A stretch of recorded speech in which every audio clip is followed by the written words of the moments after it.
What's I got up? that perp,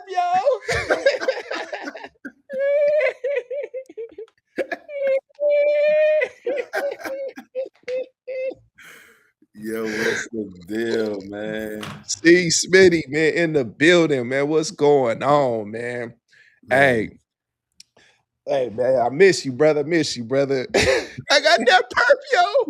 I, I bet. I bet. I bet.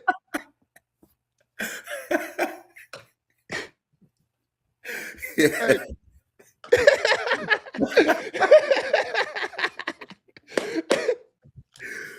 Bro.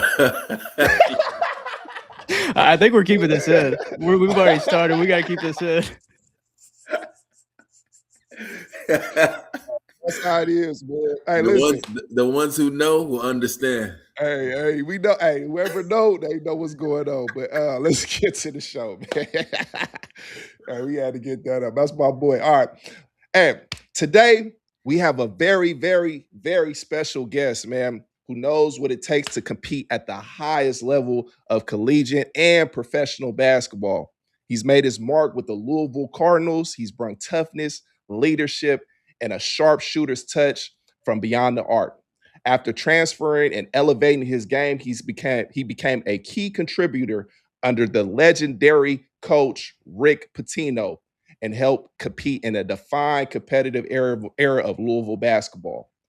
From there, he went on to achieve reaching his dreams of the NBA and playing with the New York Knicks and continuing his journey overseas professionally, proving his game would translate overseas and on the global stage. Please welcome my brother, my friend, my teammate, Chris Mother effing Smith. Burr, burr, burr, burr.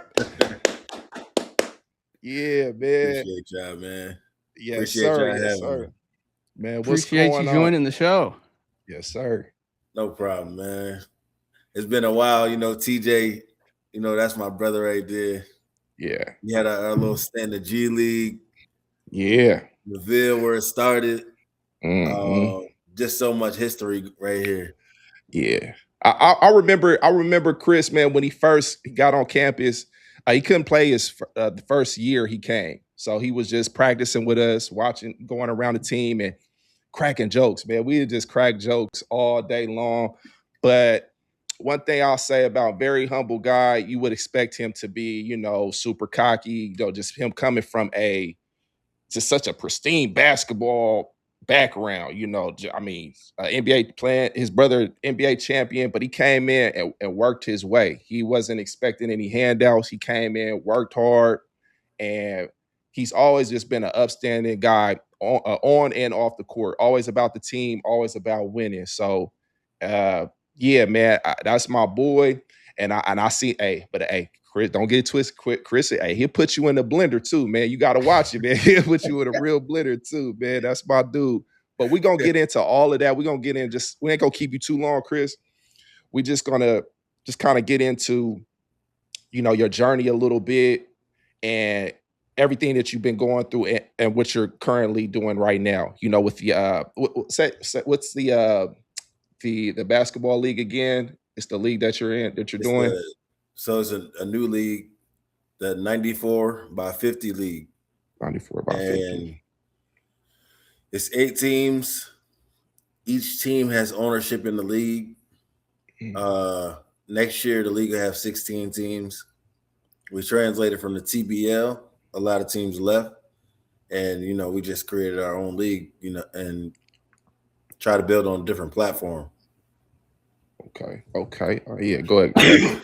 So TJ kind of mentioned you coming from transferring in from Manhattan, and I saw Coach Pitino, like your senior year, he's like, I thought we were just getting a free player. I never watched Chris play a day in my life. I recruited JR. It's like I had no idea what we were getting. How much did your relationship change with him from when you got onto campus to the Final Four year? Me and Coach P, we had our ups and downs at the same time too, though. Like we headbutted all the time. From the first day I walked on campus, I think I was in the gym with Samardo, and Coach B had just got back from vacation. He looked over the balcony. He thought I was a manager. And then Bass told him like, he's like, yeah, I got Chris Smith down there, our new player. He's transferring. He's like, oh shit, Mass. I thought the guy was a walk-on. I mean, not a walk-on, but a manager. He's like, he came down. He greeted me. And since that day, he kind of just told me straight up, like, look, man, I'm not putting up with no BS here. I heard a lot of good things about you, but I heard like you like to go out, you like to get after and get to it. I'm like, yeah, nobody told you a lie then. But the one thing I can guarantee you is I'm gonna come in and I'm gonna work. Yeah, and our relationship was built off of that work. For sure. You remember when you first met TJ, or at first times you guys kind of ran around? I honestly think the first night I met TJ was that Icebreaker, no T? I don't, man. Nah, that was like the first night I came in town because me and Buck came in at the same time. Okay. And I think we all went out that night. Okay. I remember the Icebreakers. Was you still in the Beamer? Was you in the Beamer then? No, the Beamer didn't even get there yet. I think that the first night that I met you was I met up with Samardo and everybody, because I had got in late at night. I got in like 11. Okay. And Buck had just got there. And I think I remember that. I remember. I dropped my stuff off and we went straight out.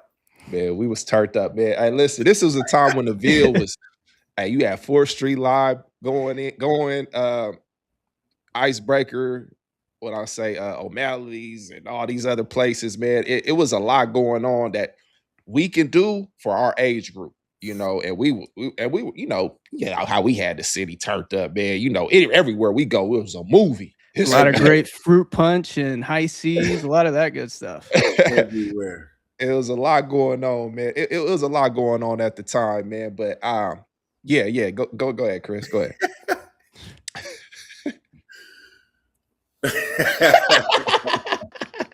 But around that time, man, like when I got to the Ville, like I felt like I was in a league. Like the atmosphere, the people, it just had that NBA feel. Sure. But the people made you feel like you were at home as soon as I got off the plane. Right. Yep. And that feeling alone just gives you. That's like I got to put on. Yeah, for sure.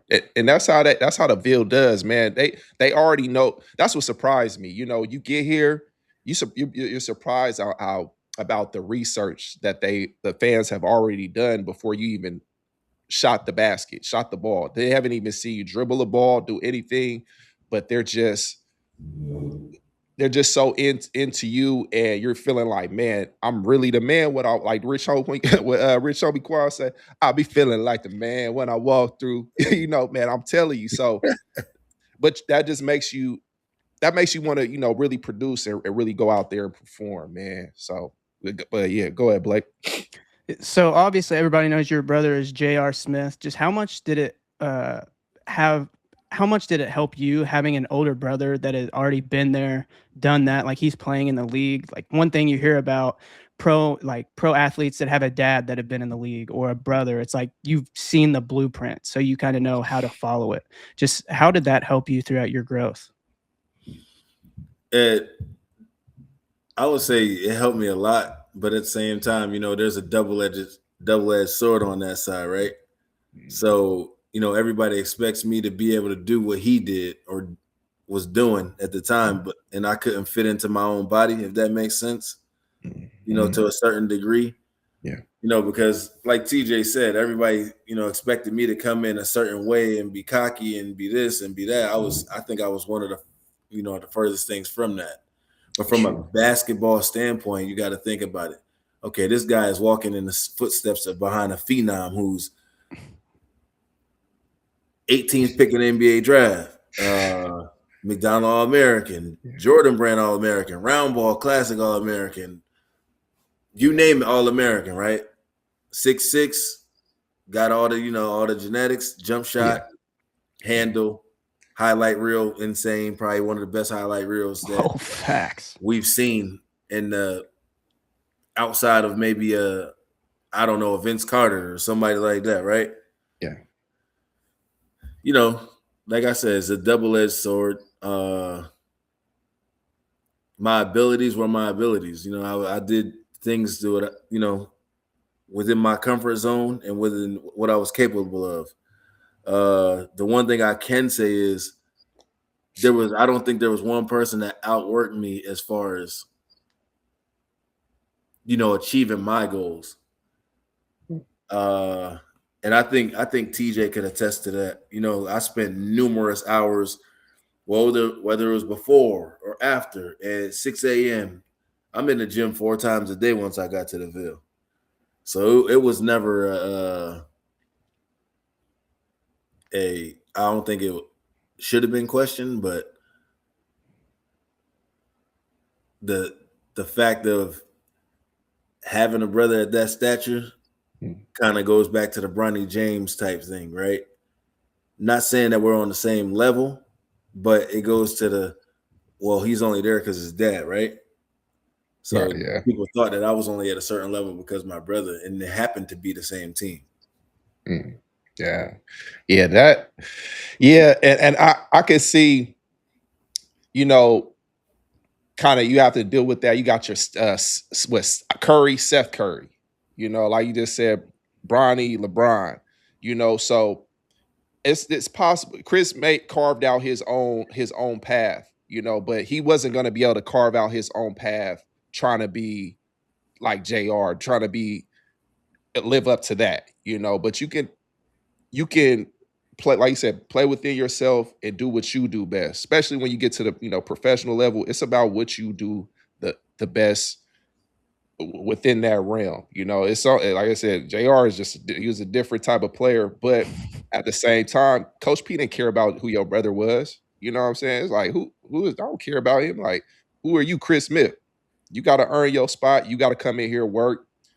And that's how you're going to play. That's how you're going to produce for the team. And that's what he did, man. But him getting in the gym 4 times a day, working on his game, working on his defense, working on his shot, working on getting with me, figuring out where I like the ball at, watching me. I used to see him, he watching me like, oh, TJ like the ball right there. So when we get out there, okay, I know where to get him the ball. Oh, you like it up top? Oh, you don't like the bounce back? All right, I'm a lob it. We all lob action. That's we got a couple highlights in there. So him understanding and knowing his personnel and being a student of the game, that was I feel like that's what took him to the next level, and Chris is a very humble guy. We kick it, he'll give you the shirt off his back.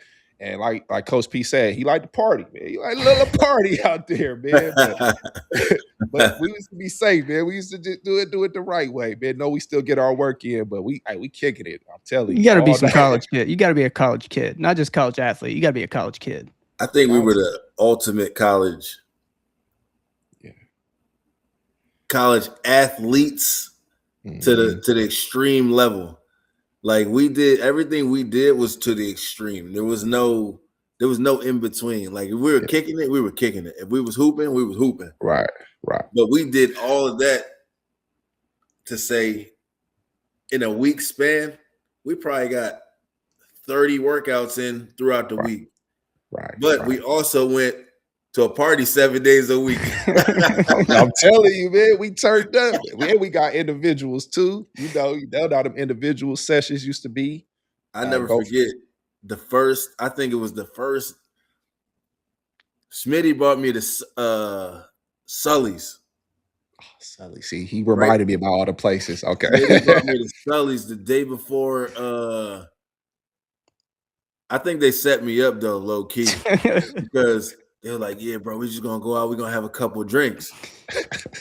Right before the first day, we working out with Coach G. This is the day we go to the track. We hit the individual. Then we go to the track. Bruh, I think I ran around the track maybe once or twice, and everything came up. Yeah. Everything came up. Nick Coach P said, I bet you won't do that again. Right. I'm like, Right. bet you I won't either. Man, because coach used to be coach.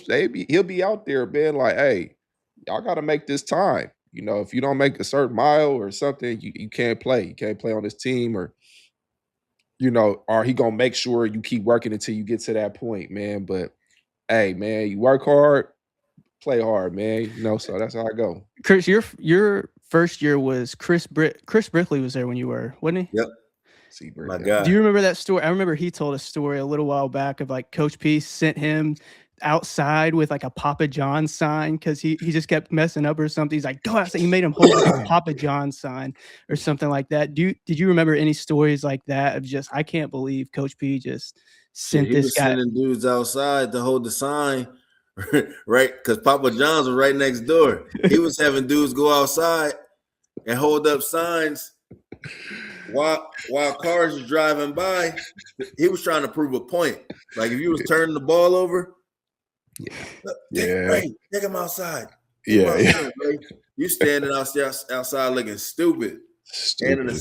Holding up a sign or waving the cars just on some cars driving. Is that Chris Smith holding a Papa John sign right there? That's what you can really see the players.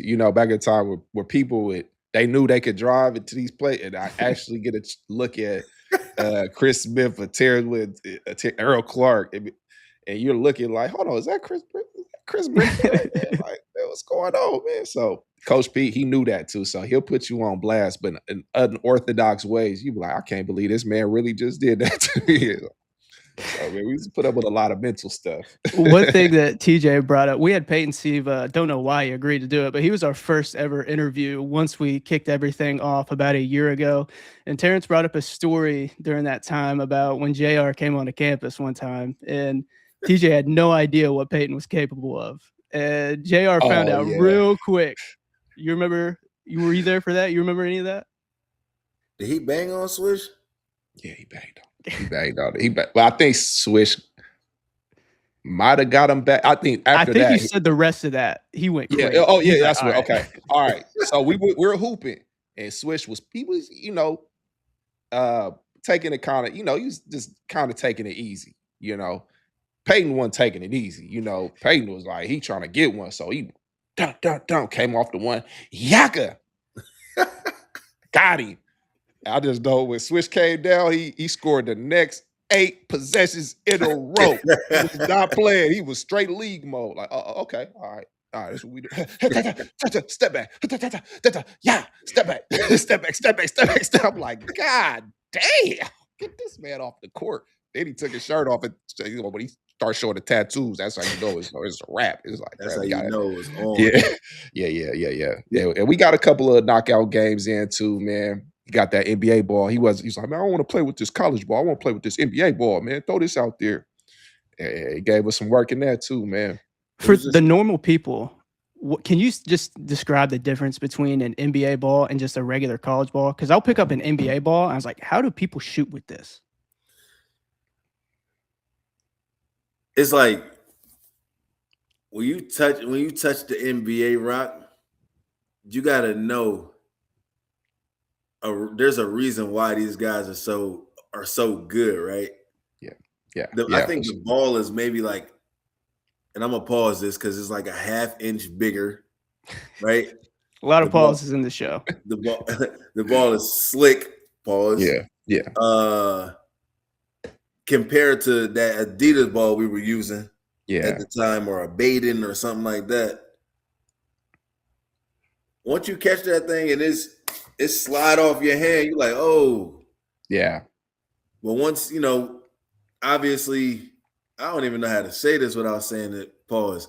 Like you gotta like lick your fingers and then like get that. Yeah. Once you get that going, if you're a hooper, you're gonna adjust right away. But if not, that hoop session is just gonna be a bad session for you, or you're just gonna be passing the ball, getting some cardio in. For sure, man. Passing, getting the cardio in, because that NBA ball is definitely slick, man. Yeah, you gotta be a real hooper to rock out with that. Yeah, for sure. So going back into your Louisville career, I know you're halfway responsible. You and PK helped TJ get I'm gonna say it's his best highlight in a Louisville uniform when he dunked on White Boy from West Virginia. You Mm-hmm. kind of get that back one. Is there any big moments throughout your Louisville career, like highlights? I know you snapped it. I think you actually snapped the dude's ankles in West Virginia too. Is there any big moments that really stick out to you? That year with TJ, because we got to play together 1 year. Yeah. And the other year was my red shirt. But that year when we were going to the Big East championship and all that with PK, and when we lost to on the out of bounds play to UConn in the championship, because we took me out. I break it down for you. I got subbed out. I was pissed. Coach put Mike Murray back in the game. Mike Murray overthrew TJ on the out of bounds play. And TJ got the most bounce in the gym. Let's call it what it is. How you overthrow TJ? Yeah. So I'm looking at like, bro, if I was in that game, we would have won that game, right? Yeah, for sure. Kemba Walker went down and laid that thing up. Game over. Game over. Yeah, I remember that. Dude. I remember that, man. And we was rolling. I feel like that time I did like playing with Chris because he liked to get other players involved. He could shoot a shot, he could create, but I like playing with him because he was trying to get me to rock. He's like, bro, I'm trying to get on ESPN. I'm trying to get TJ a highlight because TJ get him a highlight, I give you a highlight. So, and he can do what he does. He do what he does, and his IQ is he has a great IQ, and understanding for the game. So, hey, man, it was a tough situation, but yeah, I mean that's how it went, man. But I don't know how you gonna overthrow me, man. Like, man, come on, bro. Buddies out here. But yeah, man, it is what it is. Shout out to Mike Murray. That's still my guy, man. My boy Mike, man, for sure. Still my guy. Yeah. You also had some pretty sweet jerseys throughout your Louisville career. You had obviously the infrared jerseys. We talked about with Peyton too. The little tidy whities is what TJ called them. You remember what do you like your favorite uniforms? And when you had that whatever compression shirt, what are you like? What is this thing? I got to keep it 100. The only reason why I even thought about wearing that jersey was because of Peyton. Oh, Peyton was like, "Yo, if I'm going to wear it, you got to wear it too." I'm like, "You know what? Let's wear it then." We was out there looking like superheroes with those jerseys on. Yeah, them jerseys were wild. Wild, man, for sure. I still have mine here too. For real? Yeah. I still got it. That's tight. But my favorite jersey was that infrared jersey. Yeah. It wasn't nothing like that infrared. So people either hate it or love it. And I think it's gotten to the point where it's a nostalgia jersey now. It's like everybody at the time, they're like, what is this? And now everybody looks at it like I miss those jerseys. We need to bring something like that back. Those jerseys were special, man. We had a great run in those jerseys too. Great run. I want to talk a little bit about that Final Four run that you guys had your final season. You guys came in as a 4 seed, and it's like kind of the end of that regular season. You guys, it could have seemed like, dang, we could go into this tournament and it could just end right off rip. But you guys kind of turned the end of the season where it was kind of going downhill. You guys hit tournament time, go all the way to the Final Four and make a crazy run. What do you really remember from that entire run? We lost on senior night. At the crib, senior night, to South Florida. I never forget it. Coach P called after the game. This is how you guys want to be remembered, huh? You want to be remembered like this?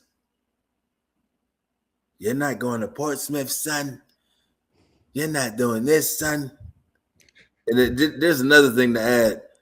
I never forget we was in the locker room in Denver. He told me, "You're built like Tarzan, but you play like Jane, son." You're built like Tarzan, but you play like Jane. Hit him with the pocketbook. Yeah, boy, that stuck with me from that day when we lost in that locker room to Morehead State and got upset to that following year. When we were still a 4 seed, and I think we lost probably 4 or 5 games that season, right? and went on to the Final Four. We beat a bunch of tough teams in the Big East tournament to get that seed. But that Big East game in the championship was that Cincy. game was elite. That was the elite game. They had, I think, Sean Cashmere, Kilpatrick.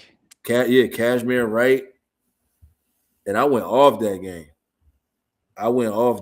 Too. I'm like, look, bro, we in the Garden, we at the crib, it's sold out. I gotta go crazy. And we all showed up that game. So I think we were smacking them from the beginning of the game. Yeah, going crazy. Hey Chris, I want you to kind of describe your journey with the New York Knicks, and just describe your mindset coming in, just all the talk surrounding you, and what were you able to pick up just during your stint with the Knicks and that time, and actually getting to play out there with your brother and those experiences. From the start of my first stint was, I would say, right after DeVille, because right after DeVille I went straight to Houston, which I was in Houston 90% of my summers. I was training with John Lucas, getting ready for the professional game, kind of like every summer. So that'll put me ahead of what all the other guys are doing.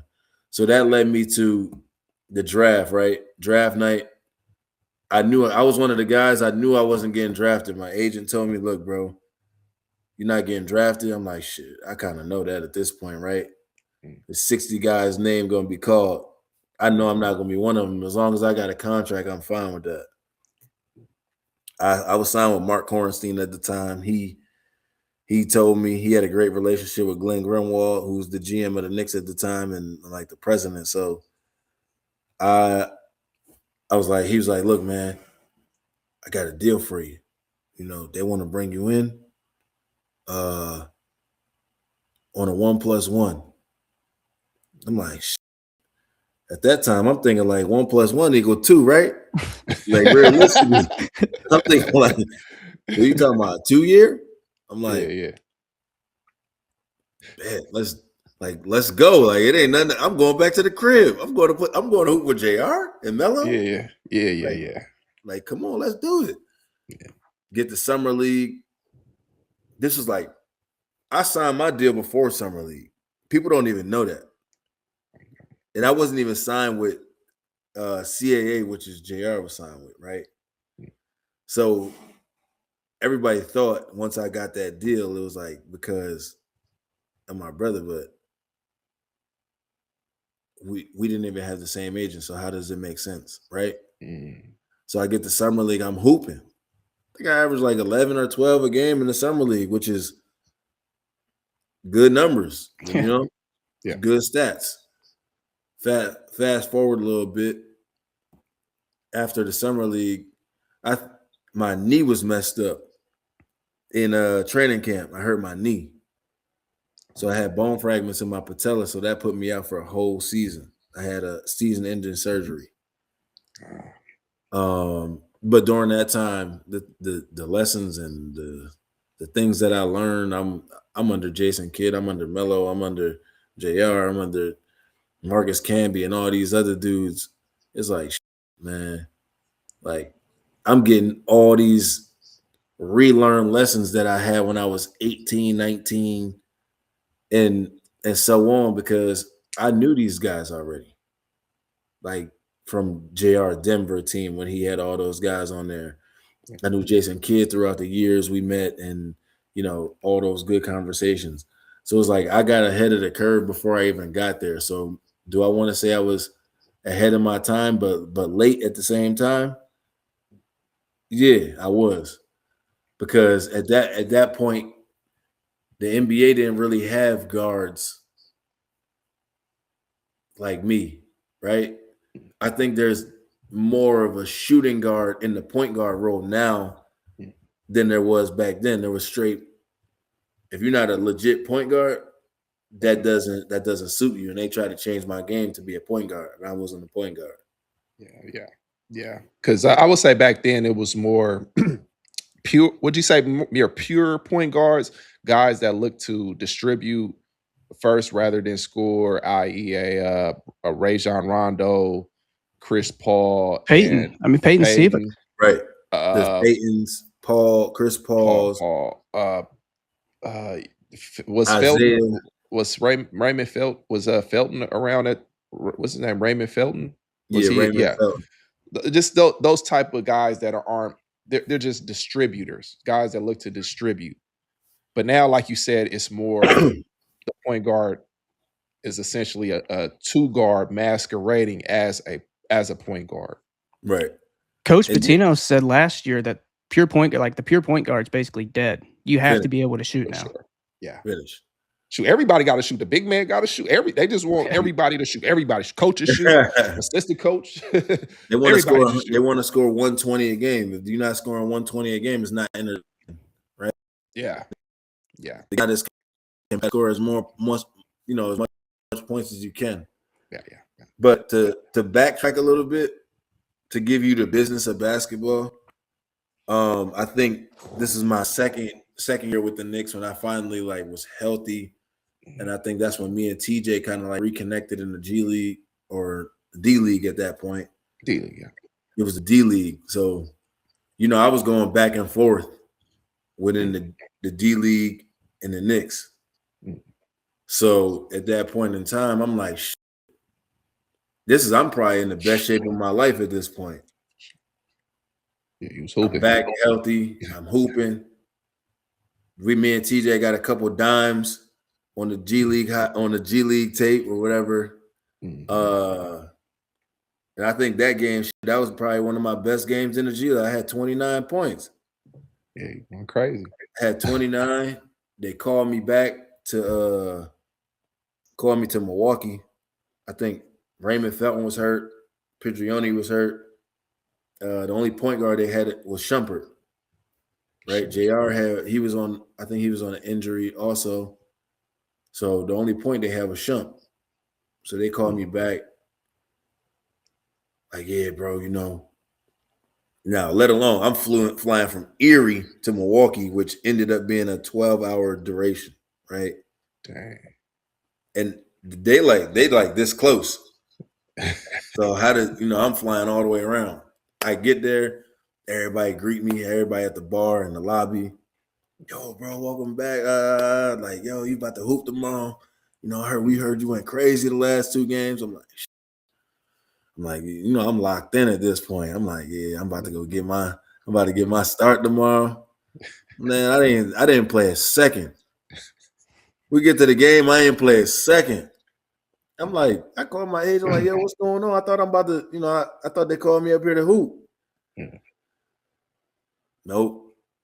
Fly out after the game, get back to the arena. The next day after that, this is around Christmas time.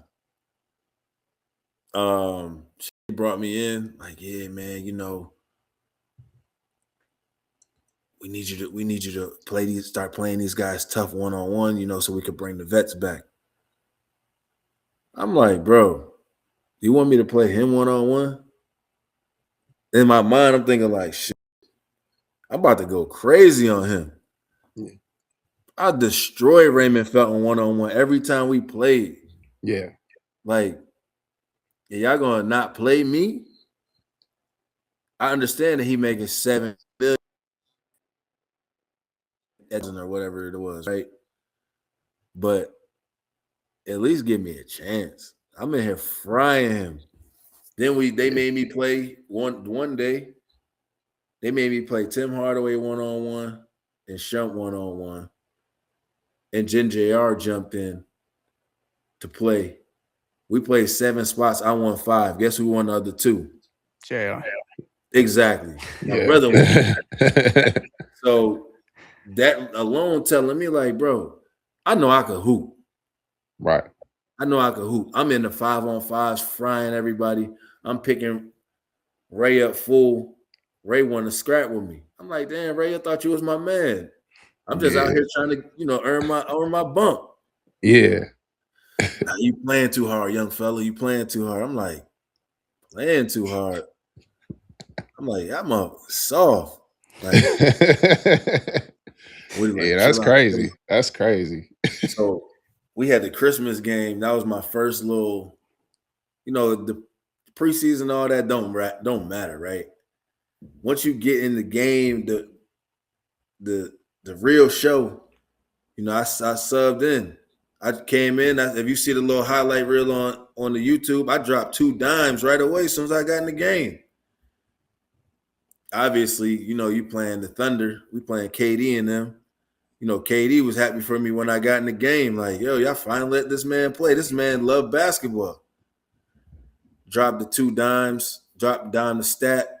They was like, yo, y'all need to let the young fella play. Y'all need to let him play. Because we had a thing in practice like, yo, you better be on white. Because we was smacking the blue team every day. Yeah. Smacking the blue team. So you better be on white. So they kind of, the controversy and everything. Next day, I'm on my way to the practice arena or whatever. I called my dad like, yo, I'm about to get cut today. I got a feeling. Like, I just feel it. Yeah. Like, I felt it in my gut. Like, yo, they about to wave me. I already know. I feel it.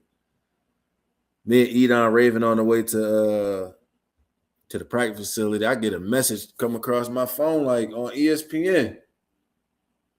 Chris Smith waved. I'm like, yo. I'm like, nah, y'all playing. Call my agent.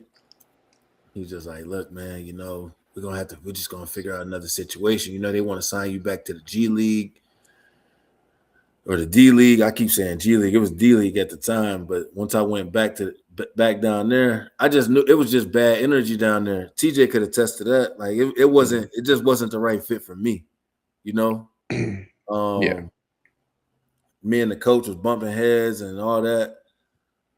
And, everybody wanted to play, so it's a business. A couple things happened. One thing led to another. I was mumbling under my breath. I said a couple words, and next thing I know, she was in the locker room after the game. We had Allen Houston on the phone, and somebody, they told him what you said. I'm like, what? I bet. I got you. I know how that went. But, that's just to say that's what I learned from the business of basketball. And, I kind of take that to this day in all my teams that I played with probably it's been 10 years since I was over there? 13 years. So these last 13 years of being a professional in the field, I give the kids the free game and all this stuff to actually learn from my mistakes. And, from a financial standpoint of the kids is making so much more money these days. If I'm a scout, I'm telling you to stay in school. Get that NIL bread. Yeah. Get the NIL money. I'm glad you mentioned that because that's what I wanted to ask you about. That the NIL stuff. What do you feel about just versus our time? What do you see versus here? How much you think we would have made as hard as we was playing? Right. That's what I was saying. Like for me as a transferring from Manhattan College, right? Yeah. Averaging I averaged 14.9 points a game. Yeah. That's technically 15 if you we round up. We round up. Yeah, as a transfer at that point, I would have got $3 million. Yeah, about 3 million. Like easy. 3-4 million. Easy. Right. So I'm thinking about it like, damn, I got 4 years of school. Yeah. That I got a chance to make $3-4 million a year. Man. I'm not going to the league. I'm about to start me this business. I'm about to hang out. I'm about to hang out over here and get a couple more checks. Yeah. Like I had a phone call with a kid the other day. He's like, yeah, man, I want to go to the professionals. I want to go to the pros. You're a senior, but you got a 5th year of eligibility because you went to JUCO, right? Bro, you about to make it 1.5, 1.6 million. Yeah. You might go to the league and make 10K or 20,000. You might not make 100,000. Exhibit 10, 50 bands. Yeah, exactly. Overseas for 70,000. Right. Unless you get lucky and get the Euro League off the rip or China off the rip. which is not likely, right? Right, right. So now I'm taking 100% discount. That's 95% to 100% discount. Yeah. No, I'm not doing that. I'm staying in college. Thank you. I need this money. Do you think it's changed the game? Like, just changed maybe the integrity and the I would say just the competition of the game. You know, guys that are just more worried about a bag versus just the love of the game. Do you feel like it's changed in that sense? It definitely has, because we were hooping for a Pell check, right? Pell Grant. We Yeah. was hooping for a Pell Grant. Other than that, we were just Uh, hooping because we love basketball. Yeah, education. They sold us on the your education is getting paid for. You know, we had, like Chris said, Pell Grant, which I feel like mine was probably like 8K for the Yep. year. Yeah. I'm talking about I got 8,500. 8,500 for the whole year. You know what I'm saying? Then you got to figure it out from there. You know, we got food taken care of, transportation, all this stuff. Me and Jerry had a job where we worked. We did we were kind of like representatives for a oxygen company. I ain't gonna mention them because they ain't gave us no money. But yeah, it was a few dollars, like a regular job, maybe about 600. But that 600 a week, 700 a week was everything to me and me and Jerry. A couple more things, like he just kind of talked about the NIL aspect. Like, do you think in today's current basketball, there's something that just the kids just kind of forget that's a super important part of the game? Like, it just seems to get overlooked. That it's like 10 years ago. It's like, how do you overlook this part? Yeah, the work. The kids don't put the work in. You're getting the money off God-given talent, but if you put the work in, you're gonna keep getting that continuous bread. You know, a lot of the kids, you know, a lot of this money is handed to these guys, right? We got guys averaging, like I said, we got guys averaging 9-10 points a game, getting $1 million. $1 million. I'm looking at it like, bro, a guy that averaged 10 points a game won't be able to bring the ball up the court against me. Man, for real. Like, literally, that 9 points, I'm turning that into 5, 4, maybe not even, you might not even score that game versus us. Like, yeah, exactly. Yeah. That's the way I'm looking at it. Like, I think now the kids just don't put that work in. It's a different, what is this, Gen X they call it? What they call this generation? Yeah, Sounds right. Sounds right. Yeah, Gen X. Yeah. This generation, Gen X, all these kids don't work. Nobody works. Nobody work on their game. You got dudes not going to the gym. Yeah. You got, and like I see Coach P talking about this all the time. Like the money has changed the aspect of the game.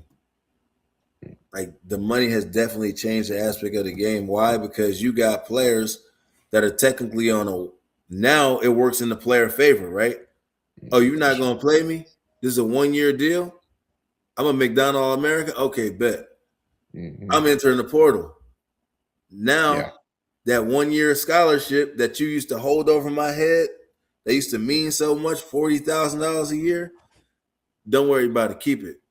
I'm gonna go get me 2.5 over here since you ain't want to play me. Because I still got a chance to go to the league. I'm a freshman or a sophomore or a junior with 2 more years left because the COVID and JUCO year, right?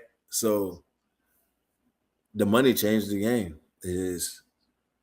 I asked him if I had a 6th year. For real, man. Go get that real quick, man. You got anything else? No, that's everything I got. Appreciate you for joining the show. You got that open invite anytime you want to hop on. Man, I appreciate you so much, Chris, man, for coming on the show. Like I said, like Blake said, you got an open invite, and this one gonna go crazy. Fans been really asking for you, man. They want to see what you got going on. What you actually, before you go, what you got coming up? Do you have anything coming up you want to talk about, promote? Right now, I got a lot of stuff going on, man. You know, right now I've been helping a lot of NIL kids with ultimate sports management. Okay. And that's at all levels, really. My pro team is, I'm looking for ex players that, potentially from the Ville or where, anywhere in that background to come hoop with us. It's called Jersey Shore Breaks. Outside of that, I got a THC drink called Layup.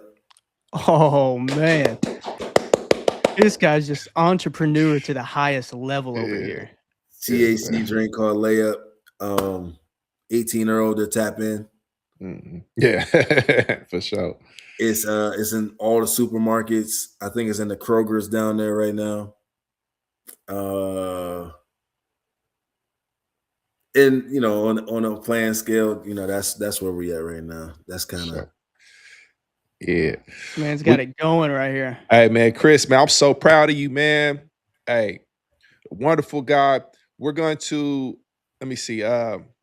We definitely want you to come back to the show. We'll kind of schedule that out. But like I said, we appreciate you coming on, my brother, my teammate, my guy, my party buddy. You know what I'm saying? My live partner, all that, man. Hey, we appreciate you coming on the show, spilling the veal, man. Make sure y'all tap in with everything my boy Chris Smith has going on. Make sure y'all go get the ATN over, check out that THC drink. Hey, me and him go talk about, man, I might have to come up there and do a tryout for the breaks, man. I got to get my knees together, you know what I'm saying? But I'm coming out there, man, and we gonna do a lot of stuff, man. But looking for a big. We'll see, man. Get them legs warmed up. I got to get my knees back together, man. Hey, this right here is a long way from right here, man. I used to be bouncing right there. Hey, but I think, hey, we only covered the surface of what we talked about today. We definitely want to have you on for a part 2 because there's some questions I still didn't get to, but I won't take up too much of your time. But hey, man, shout out Chris Smith, man. I appreciate you. And that's it. Yeah, that's it. Appreciate y'all, fellas. Appreciate you.